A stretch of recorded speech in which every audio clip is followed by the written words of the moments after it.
Thank you for coming. My name is Gaston Alonso. I am the director of the Ethel R. Wolf Institute for the Humanities, and I am really excited for today's event. I am also honored to welcome you to it.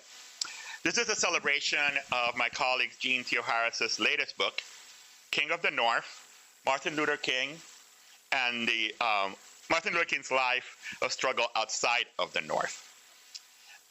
And if we can give Jeanne a round of applause for this fantastically researched book. Now, Jeanne is the author of numerous books, including New York Times bestselling The Rebellious Life of Mrs. Rosa Parks, which was adopted into a documentary by the same name, as well as has a young adult edition of the book, as well as A More Beautiful and Terrible History, the uses and misuses of civil rights history, and the book we celebrate today, King of the North. In each of these books, Professor Theoharis returns to the archive to unearth the stories, the facts, the narratives, the mainstream histories of the Black freedom struggle either overlooked or ignored or purposely misstell. Doing so, by going back to the archive, she gives us a more fuller, a richer history of Rosa Parks and MLK and Coretta Scott King, but also the millions of those who struggled alongside them. Now, Professor Theoharis doesn't just transform our understanding of history, she also asks us to examine the political uses to which mainstream versions of history are put to, the ways in which they're used to justify and to naturalize existing power relations. She also asks us to imagine how the fuller stories that she tells gives us, calls on us really, to challenge those existing power relations, right? To read her civil rights stories is to see the world in a new and more demanding way. Now today, she is joined by two Brooklyn College alum, Tyra Smart and David Rondeau. When they were students at Brooklyn College, they worked with Professor Theoharis, going to the archive, unearthing those stories that may turn into the book. And so this is a fantastic way to show the kind of collaborative work that goes into, creating a story like the one that we celebrate today. So I'm really excited for this conversation. I'm going to turn it over to them in a second, but I have 3 quick points. First, if you're a student and you didn't send in on the way in, make sure you send in on the way out. Second, we are raffling copies of Professor Theoharis' book. We were going to hand them out, but they didn't make it on time. So please fill out our raffle ticket, and we will contact you with your copy of Professor Theoharis' book. And third, we are recording this event, and it will be available on the Wolf Institute's YouTube channel. And with that, I will be quiet, because you came here to hear from Jeanne and Tyra and David. So thank you so much for being with us.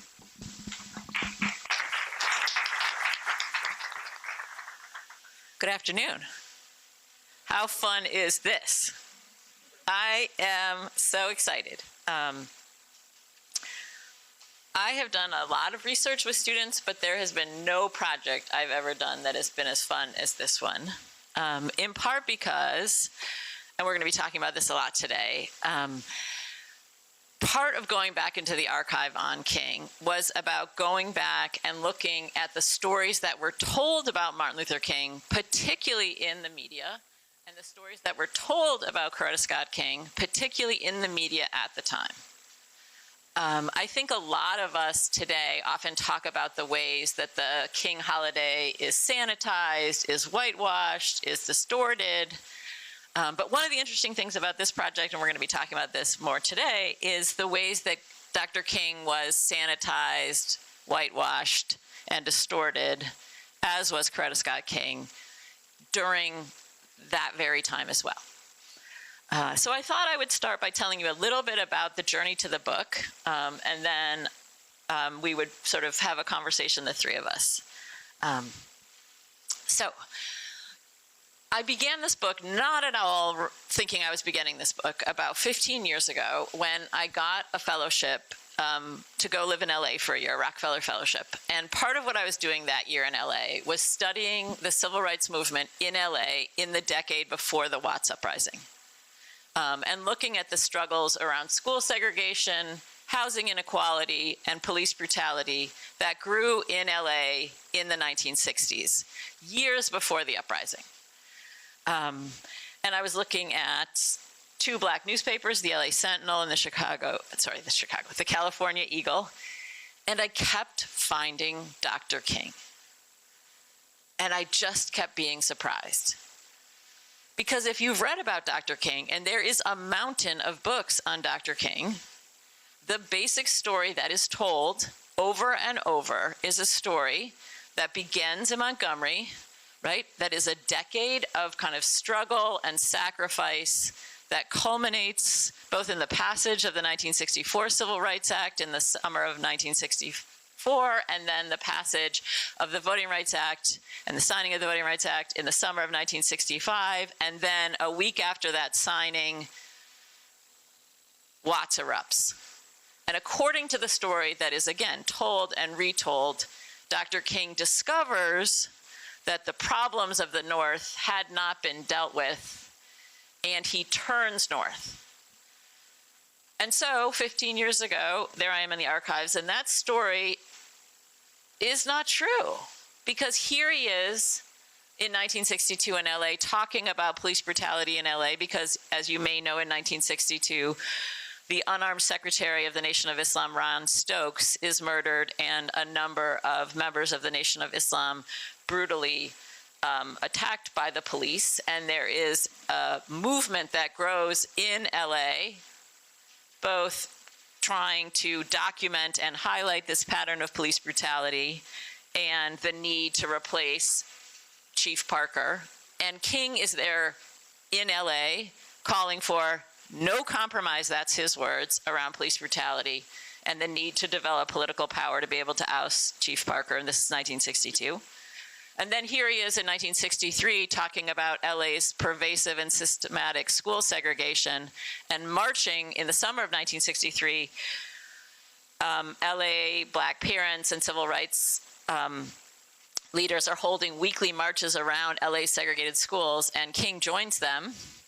And then here he is in 1964, over and over, coming back and forth to LA to try to, there's a devastating proposition on the ballot in California in 1964 called Proposition 14, and that will legalize the right of Californians to discriminate in the sale and rental of their property. And King is flying back and forth, trying to challenge that alongside a movement across a multiracial movement across California.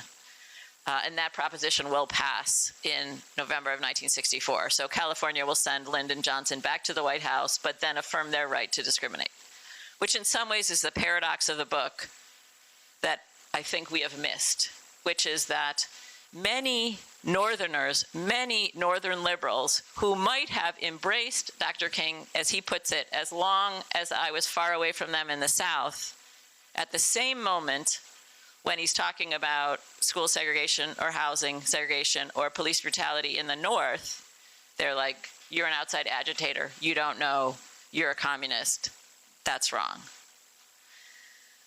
And so that sat in my mind. I wrote about it a little bit. I started to collect materials on it, and then we get to the pandemic. And like many of us, I'm like, wait a minute, I have some extra time.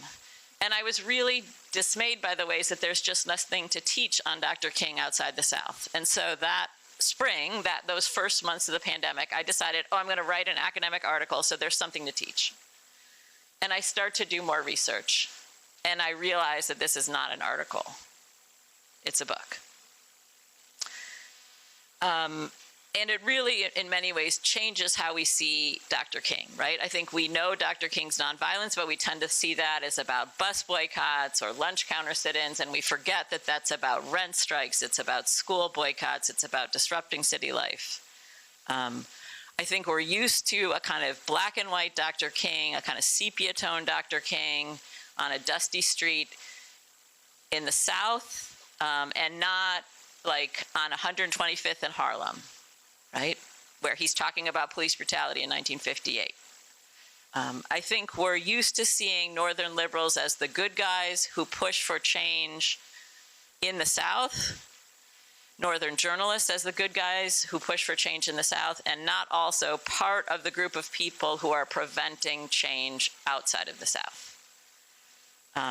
So one kind of note about terminology, I am using the term North, and David and Tyra will use the term North, in part because that's what activists like Dr. King used at the time to describe everything from the Northeast to the Midwest to the West Coast that took pride in not being the South.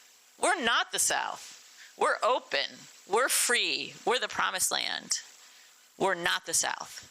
And so in many ways, there was kind of a shorthand that activists use, right? And it kind of dates back also to that same kind of attitude that we can think about during the Civil War, where Northerners were so pleased that they were anti-slavery, even though they profited from slavery, even though kind of Jim Crow laws start in the North before the Civil War, not in the South after the Civil War.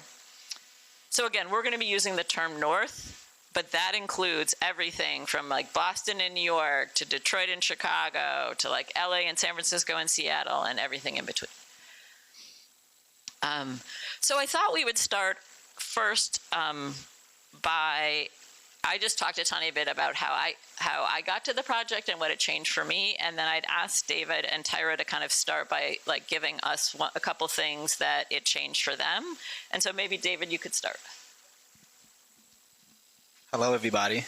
Nice to see you all today.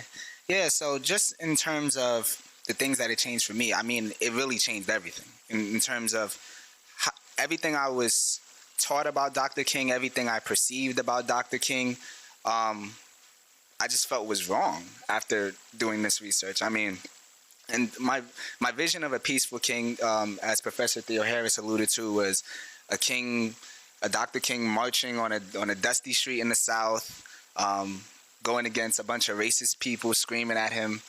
That was my vision of a Dr. King protest. But I quickly saw how that vision was skewed, and how the perspective was skewed because of the fact that we don't learn about the Dr. King who was disruptive, the Dr. King who went into Chicago, moved into a flat in the slums of Chicago and said, this is unjust. The way these people are living is unjust. The conditions that they live in are unjust. And you know, that right there was the biggest shift in my mindset of seeing how he goes into places that people perceive there isn't a problem, and he goes there and says, no, this is the problem that needs to be identified, and here's how we're going to fix it, and here's how we're going to change it. And that was just a big thing for me, because we're going to talk more about this later, but that sort of directness, direct disruptiveness, is what we see a lot of people, or we see younger civil rights leaders doing today, and they're criticized for it and they're denigrated for it. So I just thought that kind of comparison could be drawn together, and it made me feel more secure in my own disruptiveness of movement. So that was definitely probably the most key thing that changed about my research and how I viewed Dr. King.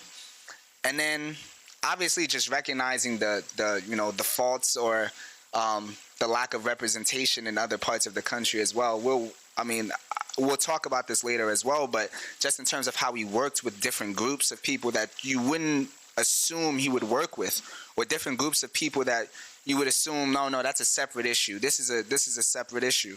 Different coalitions, different groups of people, especially in Chicago, working with the different poor people, the Poor People's Campaign in D.C. These are different issues that we looked at, and so I'm excited to talk more about that as we move along today as well.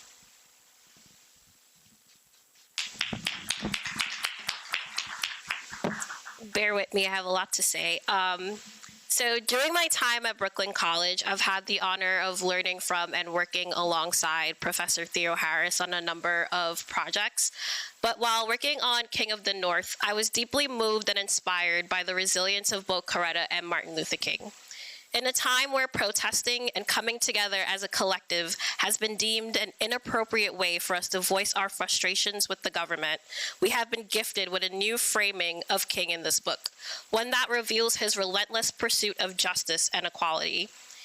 His history sets an example for my generation, because a number of the same issues King fought against are still prevalent in today's society. People tend to ask, why are Black people so angry? Why are young students so angry? But that is because they fail to understand the roots of this anger. As King has said numerous times throughout his life, the people are tired of false promises. We are tired of gradualism, tokenism, and look how far you've come-ism. While Assistant Professor Theoharis with her research on the Kings, I was surprised at how similar the role media played in denouncing King and his work as they are when framing the protests happening today. The media painted King as a menace for mobilizing against the inhumane treatment of Black citizens across the globe. King was someone who understood that racism and injustice was not just a Southern malady, but an international cancer. I was surprised to learn that Coretta and Martin's fight against the triple evils of racism, poverty, and war mirrors the same evils we are fighting against today. The government has a long history of using the media to hide their hand in creating and upholding structures that reinforce racial disparities, but much like the work of young activists that I go to school with and at Brooklyn College, we will always fight to make sure that we shed light on these issues, and that we shed light on the injustices happening in our own lands and the lands of our foreign brothers and sisters. Martin Luther worked tirelessly to shed light on the housing discrimination happening in northern cities through the practices of redlining and racial covenants. These practices often kept Black families from purchasing homes in affluent neighborhoods. But he would not have been able to accomplish as much as he did without the great Coretta Scott King, an activist in her own right, someone who was involved with organizing and advocating for equity long before Martin.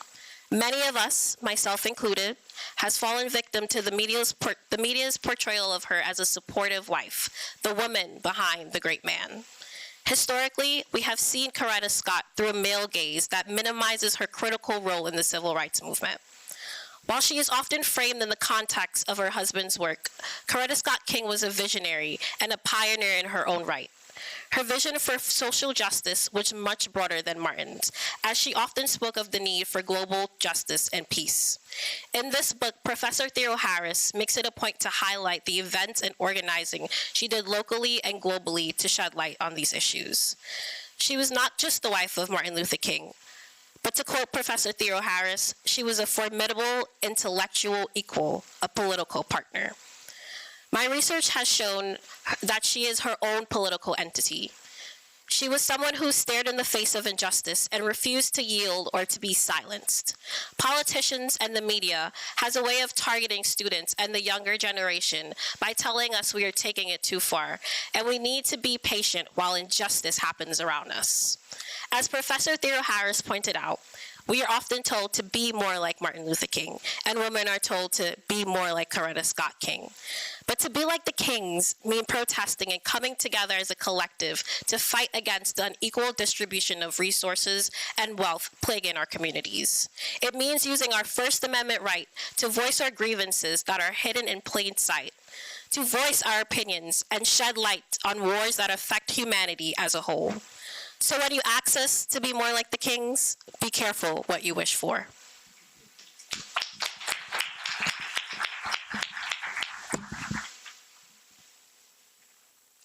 So fun already. So obviously one of the questions that plagued this project from the beginning is, there's all these books on him. Why don't we know this? And in many ways, the road to the book was first about trying to figure out why we didn't know it. And both what had stood in the way of seeing it, for, again, a whole, range of scholars and writers, what had stood in the rage of seeing it in the contemporary. I think if we think about it in the contemporary, a Southernized king is a more comfortable king. It's a king where the problems are regional, they're in some ways smaller, they are in the past in a lot of ways. If we think about that story, that arc from Montgomery to the Voting Rights Act, it's a story of kind of the power of American democracy, right? The power to, right, maybe struggle for many years, but that injustice held up to the light is injustice kind of vanquished. Now, when you expand the story outside of the South, that kind of story, that positive American democracy fixes its own like problem spots, doesn't really look like that anymore, right? Because if we look at 1963, if we look at Birmingham, right? But then we look at the very same time, King is talking about LA and Chicago being as segregated as Birmingham. He's talking again about schools in Chicago being relentlessly segregated and overcrowded, and at the very same time that the nation is turning its gaze to those issues in Birmingham around schools and public accommodations, and is horrified by the police brutality in Birmingham. And King says this very directly: Northern police brutality is denied and tolerated and justified, right? So at the very same time that we begin to see change in Birmingham, right, that change is not happening in Chicago or LA. So I think part of the difficulty of seeing this comes from the comfort of seeing a king that if you do it the right way and you wear a nice suit and you have, you're the most eloquent person maybe of the 20th century, then your protest is heard and change happens. And that's a nice story. It's just unfortunately not a fully accurate story. But then I think looking deeper, one of the things that I think emerged, and that's really where we spent a lot of our time, was that part of how we get this idea and get this story is because it is a story that the mainstream media told us at the time. Now, if I was doing a project on Malcolm X, if I was doing a project on the Black Panther Party, we would know that I should not necessarily see the mainstream print media, like the New York Times, like the Washington Post, like the LA Times, as a friend, right? We would, in fact, to use the words of an historian friend of mine, Zahir Ali, we would look at it as a hostile source. But with Dr. King, we've made the mistake, in part because that national media starts to do something different in terms of the South by the 1950s and 60s. It starts to send reporters down to do large-scale investigative stories where they actually question political officials, not accept what they're saying, where they cover the movement as a movement, not just as angry or disruptive protests. And so, like Congressman John Lewis says, right, we would have been a bird without a song without that national media. But because that media did so in Birmingham or in Jackson, Mississippi, or in Montgomery, we have made the assumption, the wrong assumption, that they were able to cover movements closer to home and segregation closer to home. And so that's one of the questions when I began working with David that we kind of set out to look at, was how the media, because I could see anecdotally that did not appear to be true. And that they tended, like the New York Times tended to use very different language, for instance. As many of us in this room know, right, the 1964 school boycott in New York City is the biggest civil rights protest of the era, twice as big as the March on Washington. The New York Times calls it unreasonable, reckless, and violent. right? That's not the words they're using to describe Birmingham. Even though it's not violent, the notion that it's unreasonable 10 years after Brown to call for a comprehensive plan around school desegregation. But we needed to be able to look at it sort of systematically. And then similarly, as Tyra started to allude to, one of the other questions in the book is the question of the ways that Coretta Scott King gets so backgrounded, particularly during Martin Luther King's life. So it's almost like the story we tell of Coretta Scott King is like we tell a little bit about her before she meets him, then she disappears, and then she reemerges after the assassination. And so a second question was like, how does that happen? And so we spent a lot of time going through the New York Times, the Washington Post, and the LA Times. And then I separately went through the Chicago Tribune. And then at the same time, I was also looking at the Black press. Because again, what I learned from that early LA research was how different a story you get if you start in the Black press, particularly outside of the South in terms of Dr. King and in terms of like Northern protests. And so I thought I would turn it over and we again start with you, David, and you could talk about some of the research you did and kind of what you found and sort of some of the kind of patterns we saw. Yeah, so just, you know, listening to what you were saying just now, the one point before I get into my the research I did specifically would be when we talk about the coverage of these major news outlets like the New York Times and the Washington Post, which I spent time reviewing.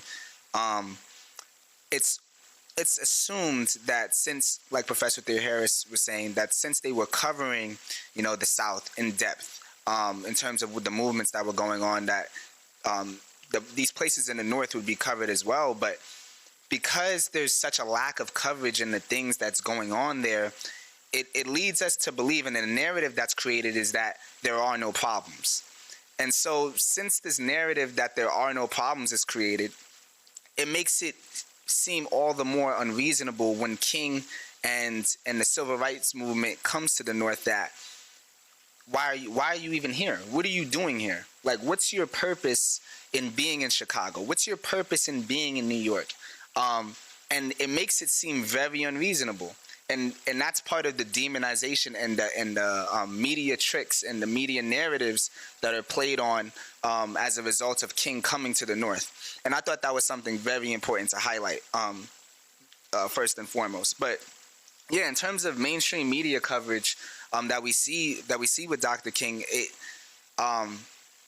it's very friendly in the South. And what I mean by friendly is it's very pro King. King is doing things the right way. There's a lot of pressure being put on these Southern officials, like a Bull Connor, like you need to make change, and it needs to be fast. Like, these things are happening fast in terms of media coverage. But as we move to Chicago, which is what I started out my research looking at, I looked at the New York Times and the Washington Post covering Chicago in 1966. We don't see the same sort of pressure being put on a Mayor Daley, who's, I mean, for all intents and purposes, in Chicago, he's more powerful than the president of the United States there, to be quite frank. And we don't see that type of pressure being put on him. It's very laid back. It's, oh, well, Mayor Daley says that they're having a meeting, so that means that they're having a meeting. That means all of the right steps are being taken. But we know that's patently false. But yeah, that just goes to show the sort of dichotomy that's being created here. It's very unfortunate, and it was a crazy narrative to see as I was doing this research. So as just moving along in terms of how Chicago is being represented, it's being represented as a city that has no problems. These individuals who are living in literal slums, living in poverty. There's even an example that we brought up here of there was a baby, right? There was a family living in a Chicago slum, and they had a baby, and their baby was literally being eaten alive by a rat. These are the sorts of conditions they were living in. and they're not covered. They're not being expounded upon. But in the South, there is a lot of pressure being put on a Bull Connor, and as it should be.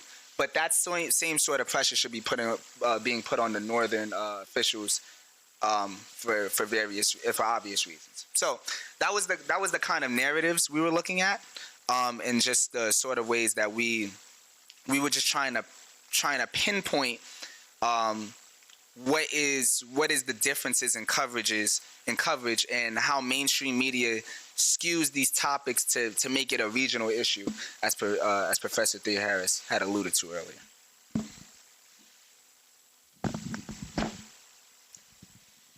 My research for the book mostly focused on Coretta Scott King, and it consisted of combing through archives, transcripts, and interviews of her life. I was astonished at what I found. Before this, like I said, I did fall victim to the prominent narratives of her as just the wife of Martin Luther King. I learned that throughout history, Coretta Scott King has been portrayed as the loyal, submissive, and dedicated wife of Martin Luther King. She's constantly seen as the fragile woman behind the great man and not the progressive force that she was. History has consistently failed to acknowledge her as a strong, innovative leader, which is why we do not recognize her pivotal role in the civil rights movement. Despite being the recipient of numerous awards for her efforts throughout the movement and being at the forefront of the world peace and women's rights movements, she has been historically undervalued and overshadowed by her role as a wife. For example, there were a number of articles that introduced her as the wife of the Nobel Peace Prize winner, the attractive New England trained soprano, minimizing her role as the prominent activist to the attractive wife behind the great man. Even when Mrs. King was being honored, her contributions to the civil rights movements, the headliner in the papers would read, "Chairs, plaque for leader's wife, Mrs. Martin Luther," where her contributions to the civil rights movement was once again overshadowed by her marriage to Dr. King.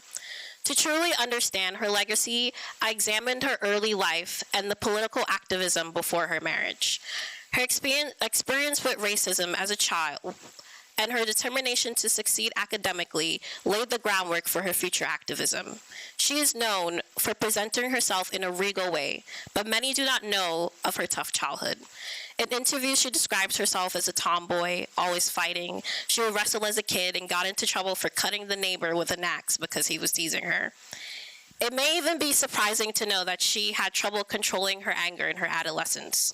But after consistently hearing that she would end up in jail if she doesn't change into a more socially acceptable woman, that's when she starts to view herself in this world differently. Contrary to the supportive wife narrative, Coretta Scott King was involved in peaceful protests before she met Martin. Her time at Antioch undoubtedly shaped her views and prepared her for involvement in the civil rights movement, and she was able to use her arts as a vehicle for social change. I was very surprised to see how much the media missed and how big of a role they played to create a false narrative about both kings. We tend to see Coretta as someone who is an extension of Martin, but she advanced the cause of the nuclear freeze and highlighted the role of women in advocating for peace and justice. Not only did she sacrifice her family for the cause, she willingly placed herself in the line of fire and refused to give in to the fear even after receiving multiple death threats. One of my favorite lines that I found while researching was when someone called to threaten them, and she told them, "My husband is asleep. He told me to write the names and numbers of anyone who called to threaten his life so that he can return the call and receive the threat in the morning when he is up and fresh."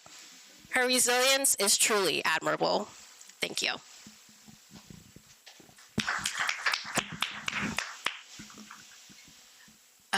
So part of looking at sort of some of these media narratives, so as we were talking about, one of them is that the problems in the North are not systematic, so therefore there's a kind of unreasonableness to Northern protest.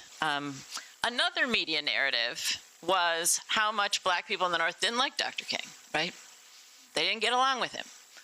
There was a kind of obsession with constantly pitting Dr. King against other people. And they loved articles where they saw any kind of heckling or anything. So Dr. King, and this is true in the South and the North, obviously people didn't always agree with him. And that's true in the South as well as the North. It's true between Southern organizations like SCLC and the Student Nonviolent Coordinating Committee.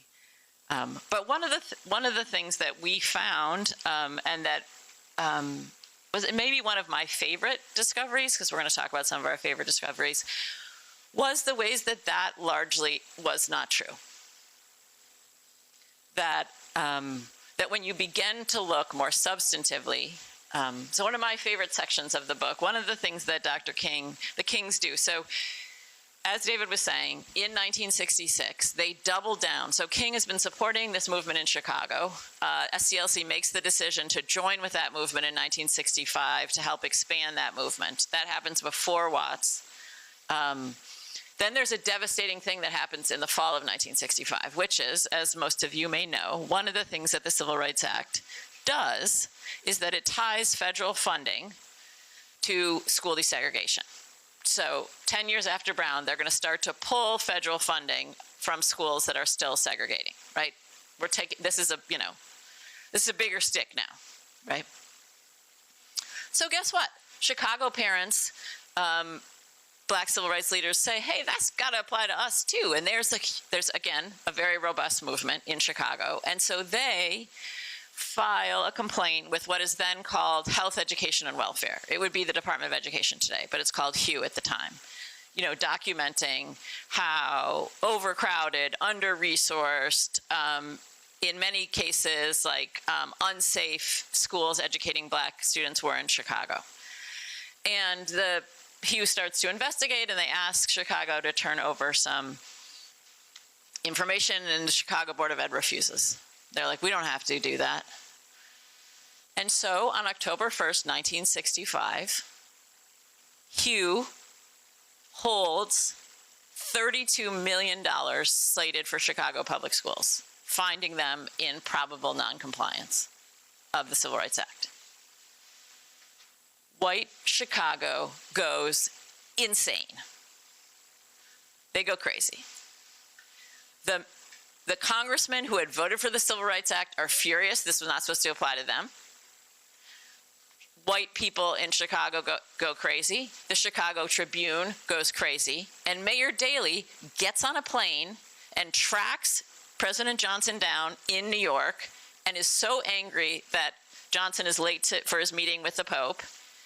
And less than a week later, Johnson summons the head of HUE to his office and says, fix it. And that money is dispersed, and there goes any enforcement of the Civil Rights Act against northern school districts. That's October 1965. So in January 1966, the Kings decide to move to Chicago. They've never done this before, to in some ways be closer to people, to be able to sort of shine a light on what's happening to people. Like David was talking about, it puts them incredibly close to the kinds of injustices. So the death by rats of baby Andre Adams, King will call that as much of a civil rights tragedy as the death of Viola Liuzzo. People may remember Viola Liuzzo is the white woman who was killed after the Selma to Montgomery March, right? Gets a huge amount of national attention. I bet nobody in here, unless you're my student, knows the name Andre Adams. But the other thing that probably one of my favorite discoveries was how much work King does with gang members and gang leaders and how much they love him. Because when you, again, I knew that he had done some work with gang members, but the kind of prevailing way we tend to think about Dr. King is that it's sort of like a Mothers Against Drunk Driving, a kind of like pull your pants up, just say no, just like him preaching at them. But when you actually kind of dig beneath the surface and you actually listen to what people are saying about these interactions, including what these young men say about these interactions, he spends hours and hours and hours and hours with them. And so the head of the Vice Lords goes by the very first night that the Kings move into their apartment because King is in Vice Lords territory. And so they're kind of going to mark their, territory. And he says, we couldn't help but fall in love with him, right? Like the kinds of conversations, the kinds of strategizing, the kinds of figuring out. I wrote to the head of the Blackstone Rangers, Jeff Fort, and he talked about how Dr. King, what an incredible listener Dr. King was. So this was another discovery, and kind of curious, like once you kind of turn the kaleidoscope, what other things you see. That, like, again, we're so used to see King at the podium that again, seeing King in the North is seeing a King who is listening, who is in community with people. So Jeff Fort said King never interrupted, and that people would always talk too fast in front of him. And he's like, it's a rush of words over Dr. King. And King would be like, we have time, slow down. I'm here, I'm listening, we have time. He would use the affectionate ministers, particularly Black Baptist preachers, often refer to each other as Doc. It's kind of a term of affection, but he would use that with these gang leaders too, in part to kind of put them all on equal footing. And so I think kind of, again, getting beyond that media lens, so this obsession with like King being heckled or King, to like actually what it looked like on the ground, what it looked like if you look at it in the Black press, right? You see a very different picture of King's work, but also who he was in community with. Yeah, just building off of that, like we see a lot of people who, you know, are considered King's friends, his closest allies in the South. You know, they're against what he wants to do in the North. Quite frankly, they see it as something where he can be easily targeted. They see it as something where he is going against the kind of professionalism they built up, which I thought was a very interesting point, because now because King is deciding to work with people like gang members and work with these different coalitions that aren't as clean cut as the typical civil rights movement that we see in the South, right? There's a sort of professionalism that they're deemed to not have, and a certain status that they're deemed to not have. And because they're perceived to be devoid of that status, they're criticized that much more. And that leads much more into the media narrative that's portrayed. And that, you know, that portrayal of that media narrative is something that we often don't associate with King. It becomes very disassociated with King. But in the North, that's all they could think about. And also in terms of like, I kind of wanted to get back to that Mayor Daley point, because I spent a lot of time looking at Mayor Daley in Chicago, just because it was very interesting to me the amount of power this man had. Like you heard the example of him going up to the president of the United States, right, and saying you better fix it. And a week later, he gets his $30 million. Like something like that is just incredible to me. So now as we look more into Mayor Daley and more into the type of political media games he would play, right, it becomes very apparent that he was somebody that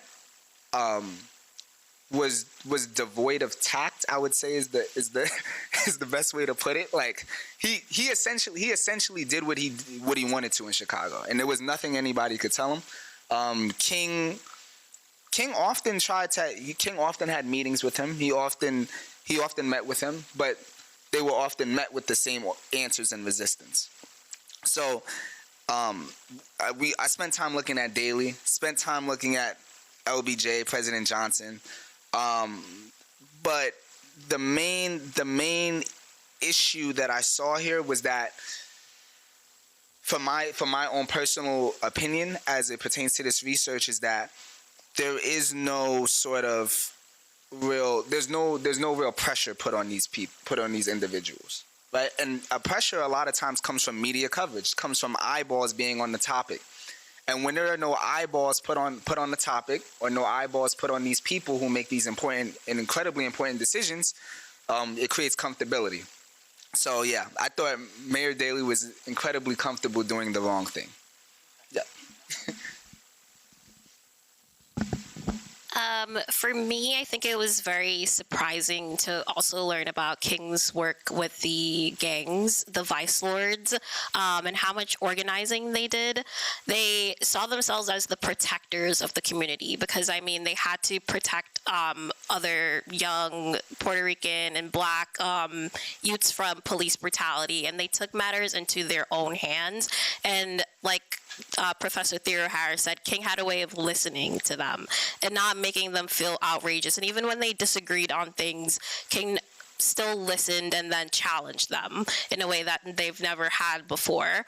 And I think it was interesting to see how his organization with the gangs kind of paved the way for Fred Hampton and his like multiracial different organizations coming together, and basically what the Black Panther did when they took matters into their own hands and decided to have programs and bring awareness to the racial disparities in the community. I also thought it was interesting just to know, because I focused mostly on Coretta Scott King, how much of an emotional person Martin Luther King was. He definitely found his strength in her. And one of the stories that stood out to me was when their house was bombed and she was in the house with her baby and she heard the thump outside of the bomb falling to the ground, and then she made it outside just the nick of her life. And instead of running away like her father-in-law wanted her to, and her parents as well, she instead decided to, they had a weapon in the house and she decided to get rid of it. She wanted people to know that they weren't afraid to fight for justice, and I think that moved me the most. Yeah.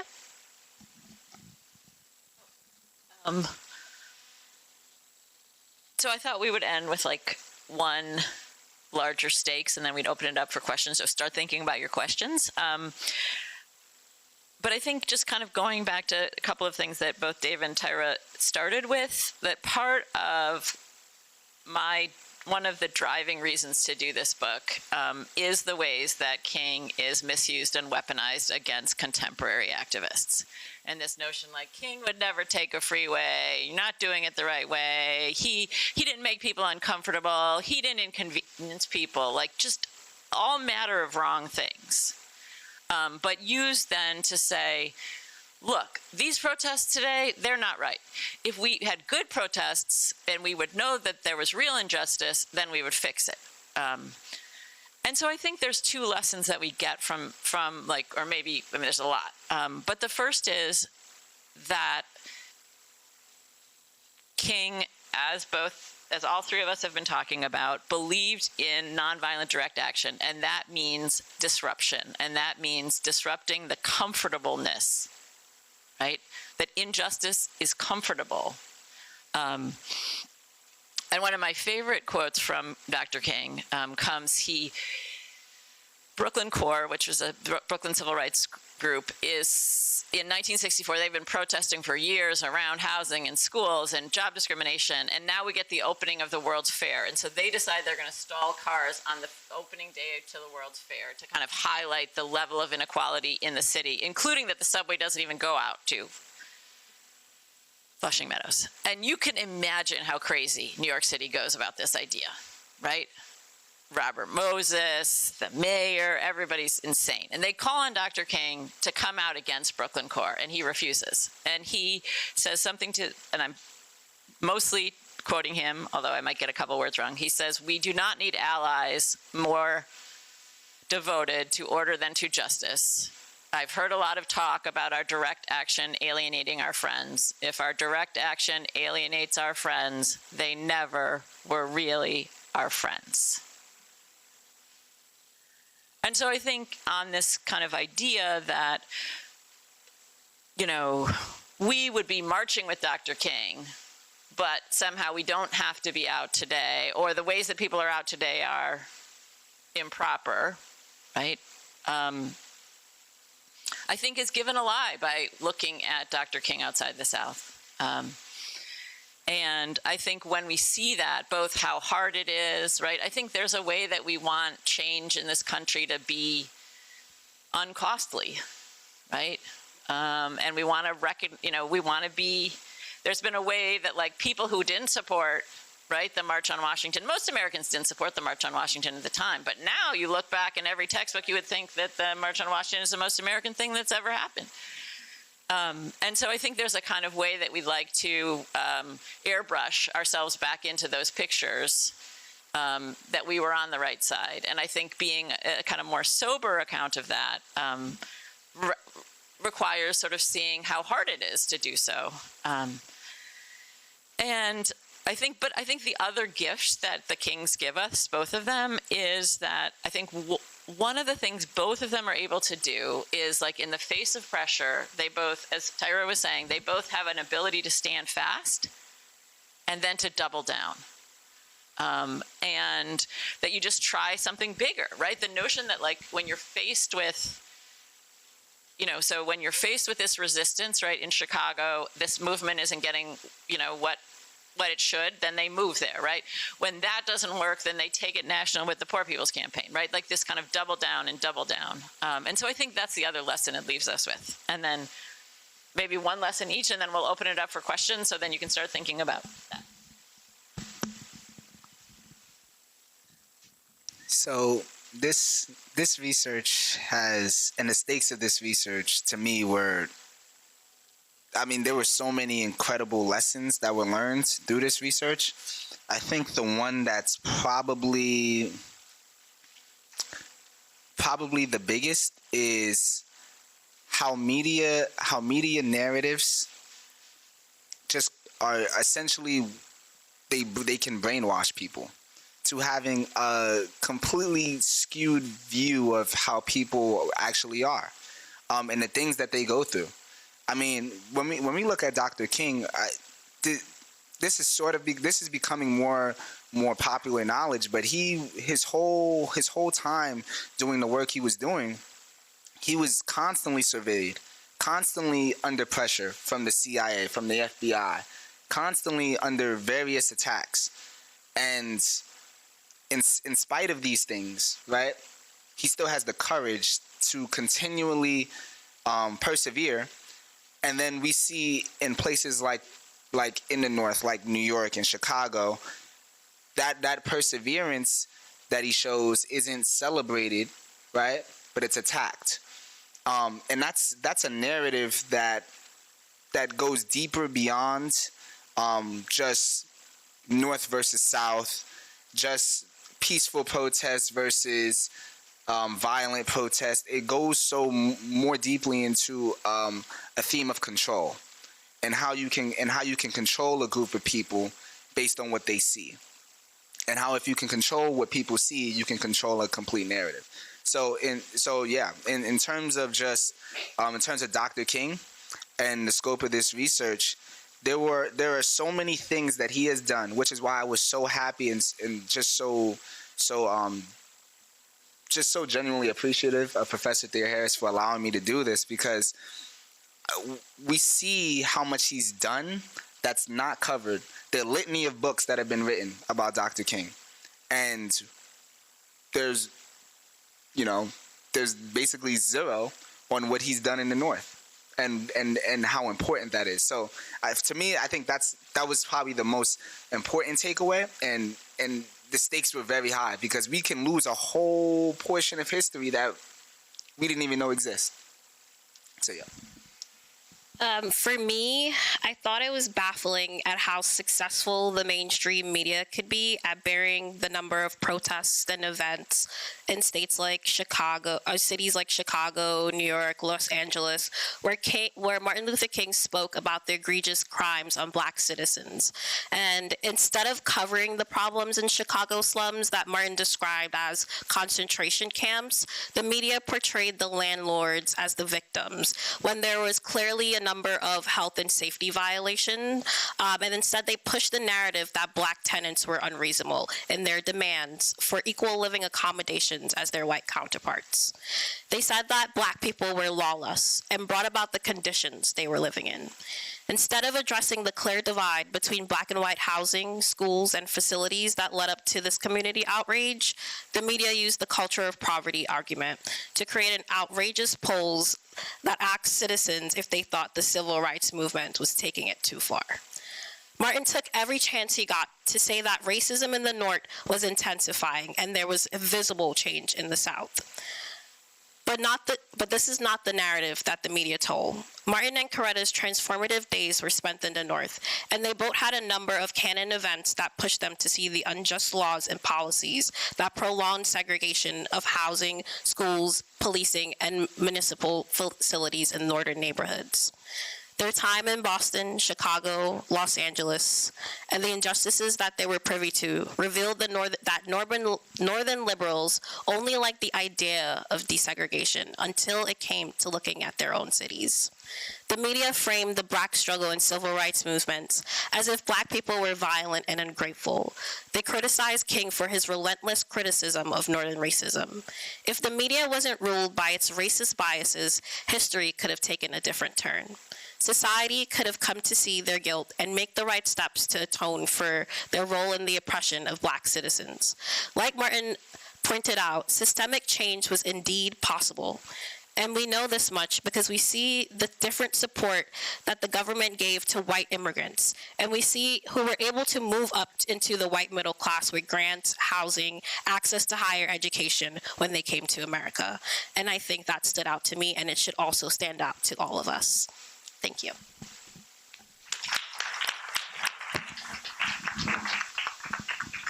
And we'll take some questions now. And we have a tradition at the Wolf Institute that Bobby goes first. Great. Hi. Well, as a person that, well, you know, as an autistic cognitive self-advocate, so I know why you wrote this book, because to uncover it's like sort of a red pill of history. Yes. Like Plato's allegory of the cave, like the Matrix. So, with the recent events going on right now, how do you think this book would show how it all came to this? Thank you for that question. I mean, I think it's a central question in the book. And I think part of what the book helps us to see is that, again, some of the people that we normally see as friends of kind of anti-racism, friends of the civil rights movement, right, weren't willing to go the distance, right? We're willing to change elsewhere, right? But weren't willing to change at home. And in many ways covered up the kinds of, like Tyra ended on, like privileges that they got to get where they were. And so if we take somebody like Fred Trump, how Fred Trump built his housing empire was with federal money after World War II. And yet, he used that federal money to create largely segregated housing that then the Department of Justice comes calling precisely because A, he'd used federal money, and B, these facilities by the late 60s were still segregated. That's here in New York City. That's where that, so both the kinds of help, the kinds of advantages. And I just want to say that where Tyra ended, she was basically paraphrasing Martin Luther King. Martin Luther King was telling us also a different history of the 20th century. And that was another thing we were surprised to find, right? That I think many of us in this room, right, that's the kind of history we talk about. FHA loans, we talk about sort of land grants now, but that Dr. King is also telling that history. And so I think part of what this story gives us is looking at the ways that our commitment to sort of civil rights, our commitment to kind of really changing this country was a commitment to perhaps change a kind of region that we could sort of cast as a problem child, but not a commitment to changing fundamentally the country. And again, like David was saying, part of it is the kinds of tactics and the kinds of uncomfortableness that it's going to take, right?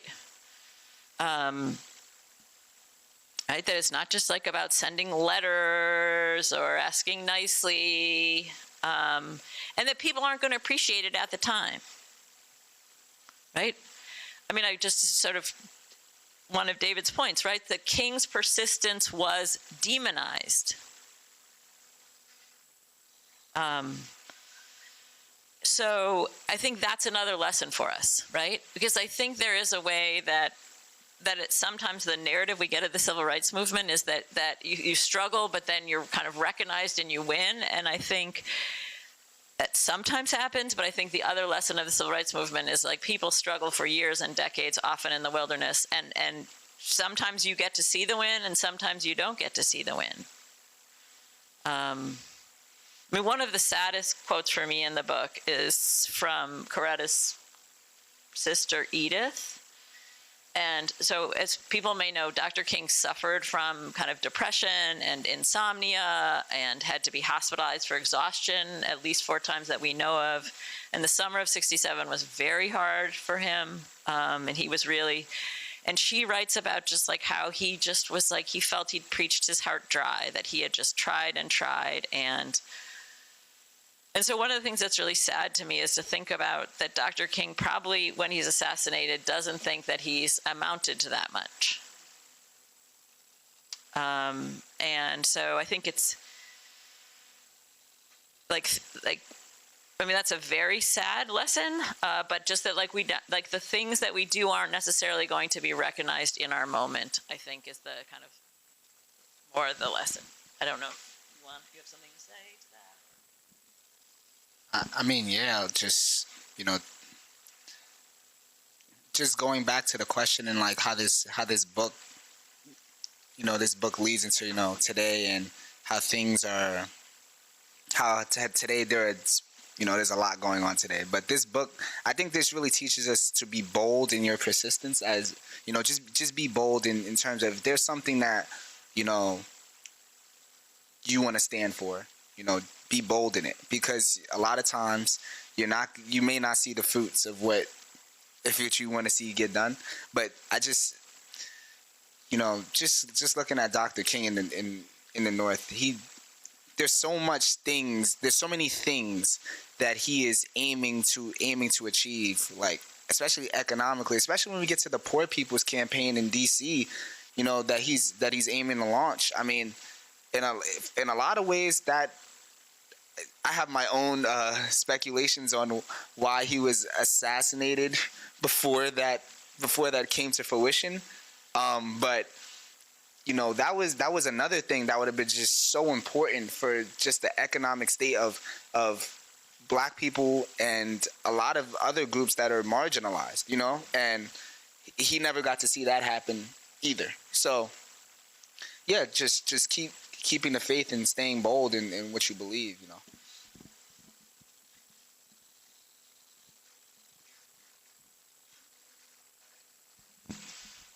Thank you for this talk. This has been really interesting.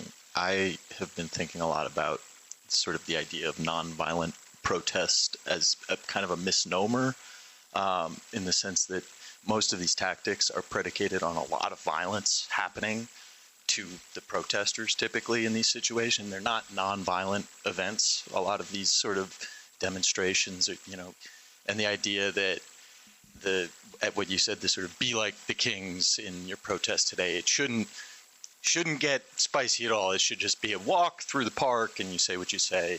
And I guess I wondered if you found anything in either King or Coretta's writings that kind of address that tension in nonviolent protest tactics, that there is sort of the kind of, I guess, sanitized image that we're given today is very much, you just go, you're not expecting violence, like white liberal parents of, college students today don't send their kids to go get into violent confrontations with police, but are totally supportive of, go protest. And I'm wondering if there's a disconnect there that you found in this sort of representation of these non-violent events. I think one of the things that we see, and that was partly why I mentioned the 1964 school boycott, is the ways that disruptive nonviolent protests are then treated in the media as violent when they disrupt. So part of the point of the school boycott, right, is that school systems get money for every student that's in. And so like 500,000 students missing is like tremendously disruptive, right? And so why does the New York Times call it violent? It's because of it's not because there's there's violence either against persons or against property. So one of the things I think the Kings often point out is that term violence is often used against disruptive nonviolent protest, number one. Another thing the Kings point out is when we think about the Watts uprising, part of what Dr. King is saying about Watts is we have been telling you for years and years and years, and yet you act all surprised, this kind of shock, when people get to the breaking point. And so I think one of the things that I really saw in terms of, like, Dr. King is actually very, eloquent about how violence happens and where you start the story. And like over and over, like in LA, in Chicago, he was like, if you actually listened, this wouldn't happen. And this surprise is false and willful. But the third thing that he talked about is the ways that you actually see some changes after Watts. You actually see some changes after there's an uprising in the summer of *66 in Chicago. It's the first time that Daley's willing to make any concessions. And so King is also angry that you've had this like persistent nonviolent movement. And then when we have in July, people, it's because they turn off the hydrants and it's so hot. And so people,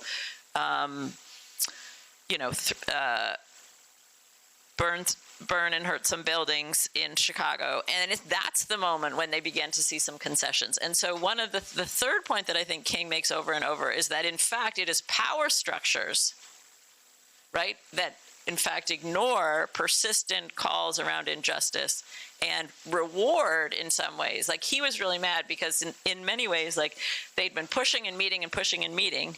They don't get anything. And then when there is an uprising, where there is some violence against property, that actually gets some change. And so that message is also a message of like, well, if that's like that. So again, I think King is very, he writes about this and talks about this a lot. Yeah.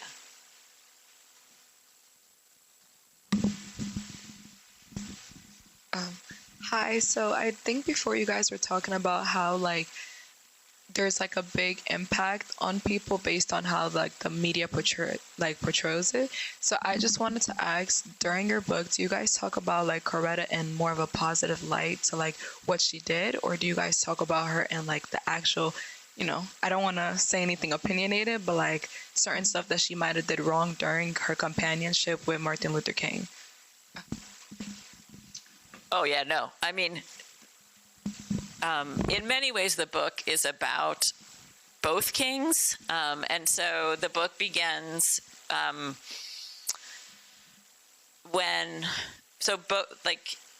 because this is King of the North, right?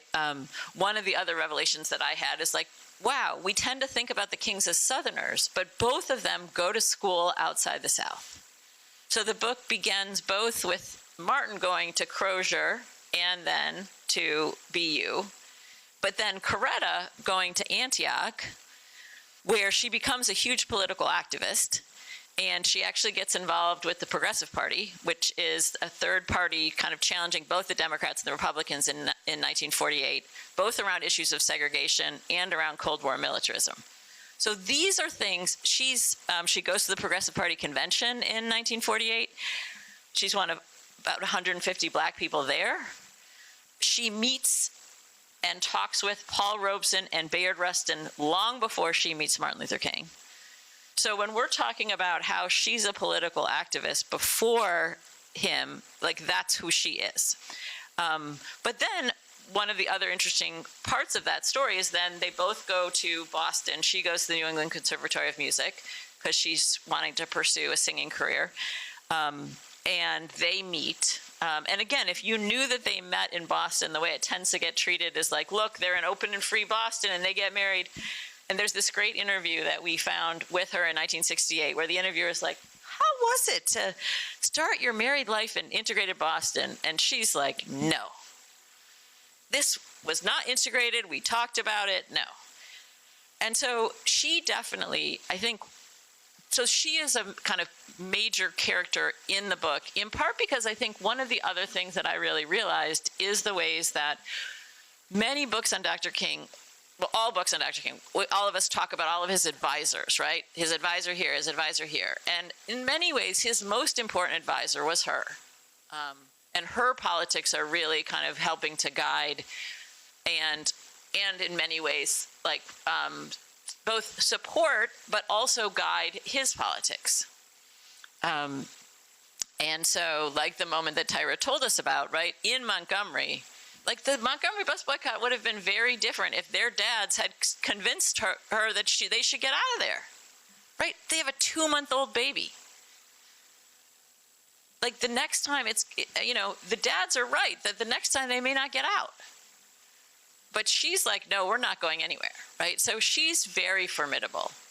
And we didn't have time to talk about this today here that much. I mean, Tyra alluded to it, but she becomes, right, a real leader in this country around Vietnam. That she really, when Martin wins the Nobel Prize, she really feels it as a joy and a burden, and that's her language. In part because she feels like they have a different, broader responsibility to the world, and she thinks they need to be out on Vietnam. And she is out on Vietnam from 65 on.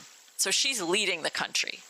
And we know that Dr. King is privately against Vietnam from that point. He comes out in 65. He kind of then gets really criticized. She's the family leader. They both talk about that. There's this great interview where a reporter, after she's the only woman who speaks at this big rally at Madison Square Garden in 65, and a reporter asks him afterwards, well, did you educate her? And he says, she educated me. So, I mean, Dr. King was not, their relationship was not perfect. Dr. King was expected that she stay home and take care of the kids. So there was a lot of friction around that. So it's not like, we're not saying that this is like a perfect, like, but they also were way ahead of, like, in a lot of other ways. So absolutely, she is a major character in the book. There is not a serious biography of Coretta Scott King yet, so someone has to do that. But she definitely, throughout the, so the book ends with his assassination in 68. She has a huge political, activism after that, and it does not chart that. But it does, what I wanted to do was to kind of place her in the story, because I think, again, as I said at the beginning, I think she tends to get talked about, like, this is who she is before she meets Martin, and then she disappears until 68 when she rises up. And so what I tried to do in the book is kind of talk about, from when they meet in 52 to 68.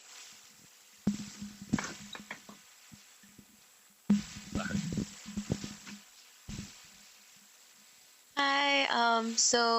Well, thank you first of all for this. This is a really interesting book. I think it's a really interesting conversation as well.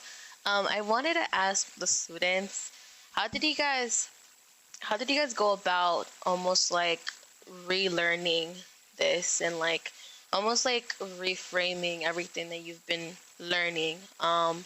Were there any things that were there things that you guys it made you really consider everything that you've learned? And yeah, how did you guys what was the process through that? I can go first. It was incredibly challenging, not gonna lie. Just because, with anything in life, when you have preconceived notions about somebody, and when you see that you were wrong and those things are challenged, right, then it becomes a lot of reframing that you have to do in terms of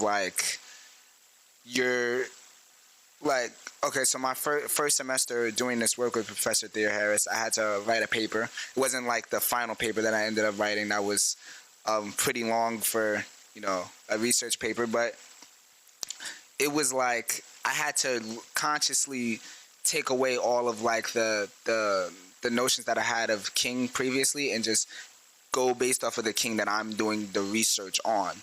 And then secondly, challenging the way that I do research, which was a very important thing in the book. And, research, the research was very hard to do because, just going into a database and looking at, like, I looked at in the range of probably 700 to 1,000 articles, like, no joke, like actually reading them and sieving through, and I probably maybe used like maybe 100, but like that research and just combing through resource after resource and seeing the things that have a specific narrative or just finding a needle in a haystack is definitely probably one of the hardest things I've ever had to do, but I'm appreciative of it. For me, I think it was a bit easier. I think I just knew less about King, and we all just know him as being the man who wrote the "I Have a Dream" speech. So I think it was very eye-opening to see how much he did in the North, because, like Professor Theoharis said, the media tend to do this kind of southernification of King. Like, we only know him working in the South and not the work he's done in the North, and how influential his time in Boston was. I'm from Trinidad, so I didn't know a lot about Black history and the Black struggle when I first came to America. And for me, I think the most eye-opening thing to learn was about Coretta Scott King, because, don't laugh at me, but when I was in like 4th grade, they kind of made her so invisible that I thought Rosa Parks was his wife, the way they thought the history. And for me, I learned that she was just, like I said, I fell victim to her just being his wife. But she was definitely his political partner, and in some ways, even more, I dare to say, of a visionary than he was. Yeah.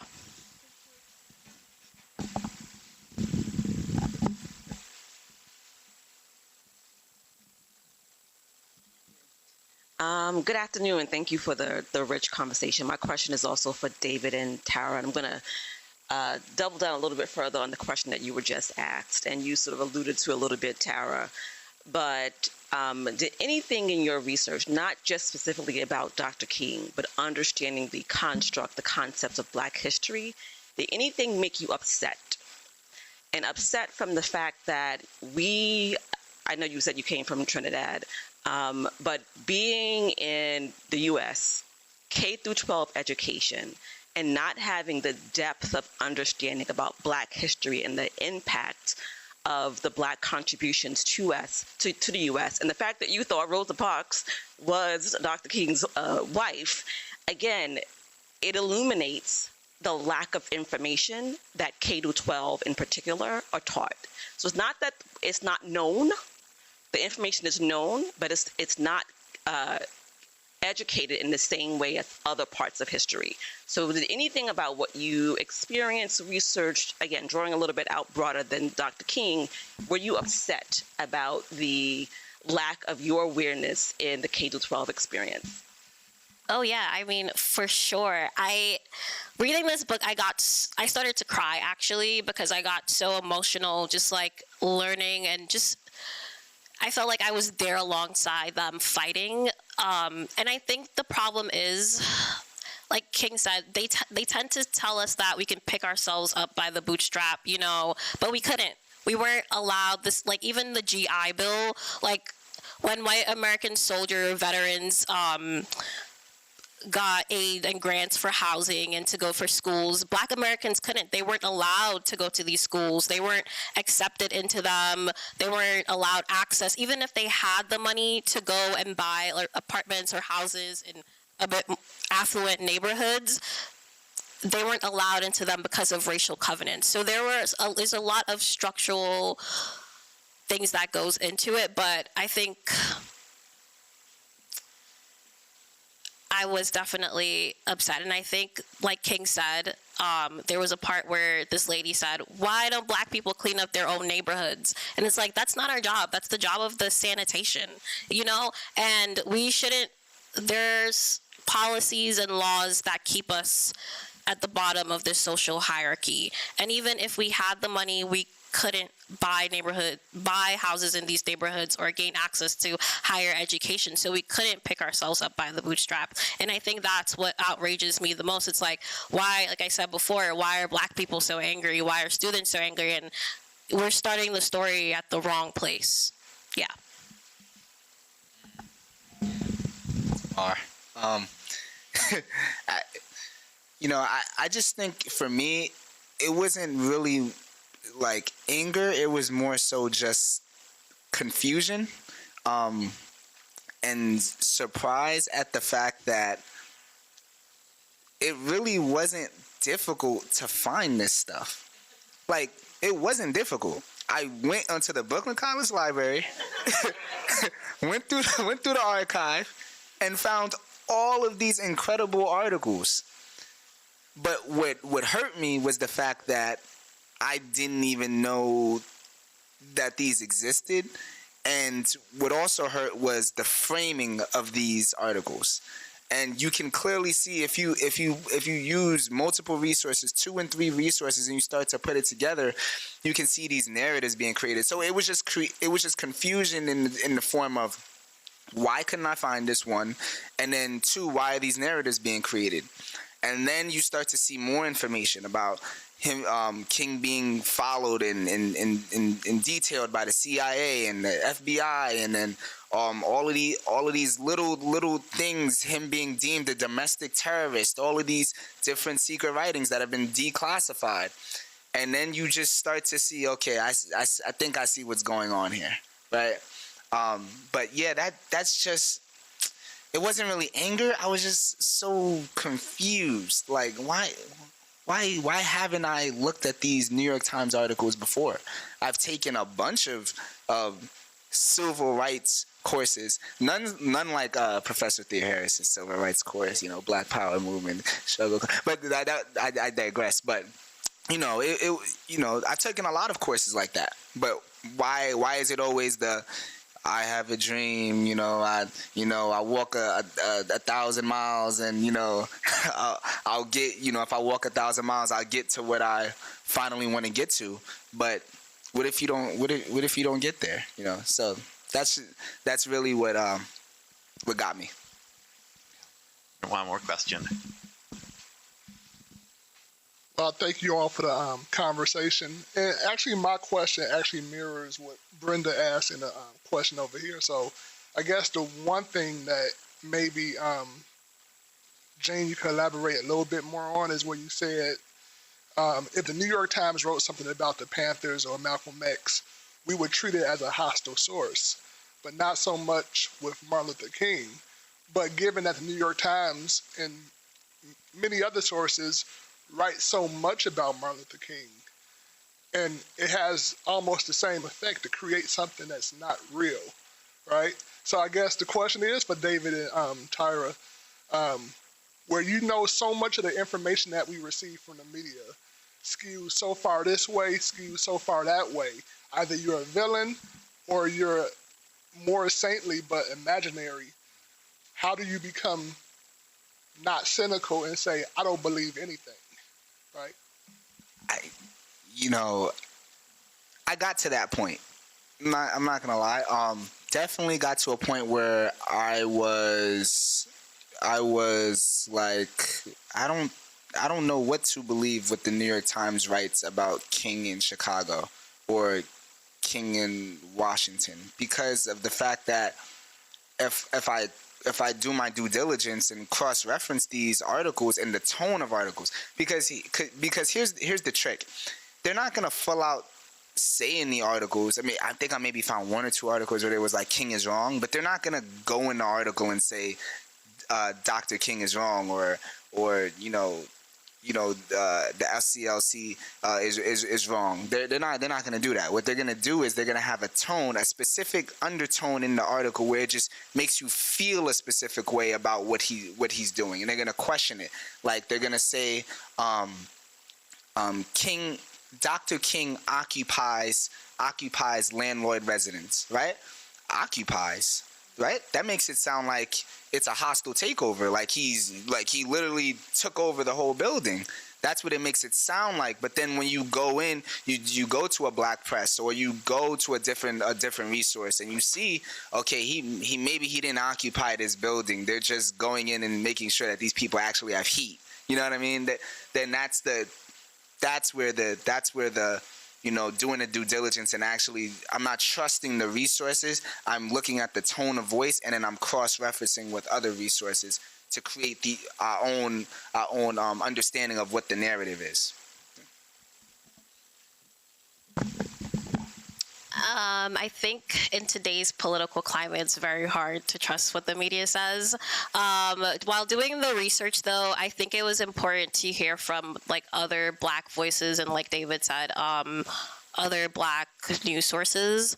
But yeah, I think that you have to just, for me, the direct quotes and like comparing and contrasting between like the New York Times or Amsterdam. You have to trust the people who are on the ground. Yeah. Sadly out of time, but thank you so much for coming. I wanna really thank David and Tyra and Professor Theoharis, Jeanne, for two things. One is for the gift of this book that you've done, and two, for just modeling what intellectual collaboration looks like. So thank you so much for that example and for everything you share with us, for the book, and thank you for being here.